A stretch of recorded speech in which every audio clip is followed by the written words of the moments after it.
चलिए अब सीधे आपको लखनऊ लेकर चलते हैं, जहां से सीएम योगी आदित्यनाथ लाइव है। इस विश्वास के साथ हम विकसित भारत के लक्ष्यों को प्राप्त करने के लिए विकसित उत्तर प्रदेश बनाना हमें पड़ेगा। विकसित उत्तर प्रदेश के लिए शॉर्ट टर्म, मीडियम और लॉन्ग टर्म प्लानिंग जो विभाग की है, उसके तहत अपनी सेवाओं को और बेहतर आप कर पाएंगे। इस विश्वास के साथ मैं आज के इस अवसर पर उत्तर प्रदेश परिवहन विभाग को इन सभी योजनाओं की, इन सभी कार्यक्रमों की हृदय से बधाई देता हूं, अपनी शुभकामनाएं देता हूं और विश्वास करता हूं कि आप सड़क सुरक्षा के उस मानक को पूरा करने में सफल होंगे। आप सबके प्रति मेरी शुभकामनाएं हैं। धन्यवाद। जय हिंद।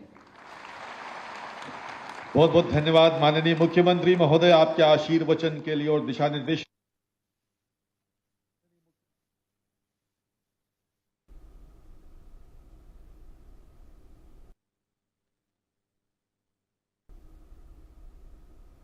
तो मुख्यमंत्री योगी आदित्यनाथ को आप सुन रहे थे। लखनऊ में उनकी मौजूदगी और परिवहन सेवाओं का उद्घाटन और शिलान्यास मुख्यमंत्री योगी आदित्यनाथ ने किया और उनका संबोधन भी हुआ। तो परिवहन सेवाओं का उद्घाटन और शिलान्यास मुख्यमंत्री योगी आदित्यनाथ की तरफ से लखनऊ में किया गया है। तो परिवहन सेवाओं के पीछे का मकसद ये कि लोगों को और उसके माध्यम से संचालित हो रहे हों, उत्तर प्रदेश परिवहन निगम सफलतापूर्वक अपनी सेवाएं प्रदान कर रहा है। उसके चैलेंजेस भी हैं। इतनी विशाल आबादी के लिए सुविधा देना और खास तौर पर अभी हाल ही में रक्षाबंधन के अवसर पर 3 दिनों तक लगातार बस सेवा, और वह भी बहनों को फ्री में बस सेवा को जो सुविधा आपने उपलब्ध करवाई वह और भी शानदार थी। यद्यपि उसका प्रचार प्रसार विभाग नहीं कर पाया, कितनी बहनों ने यात्रा की इसके बारे में बहुत बता नहीं पाया। अगर उसका भी हाईलाइट करते तो लोगों के मन में एक और प्रचार का आपको आधार बनता, आपको एक अवसर था। लेकिन आज इतनी अधिक सेवाएं और इतना विस्तार,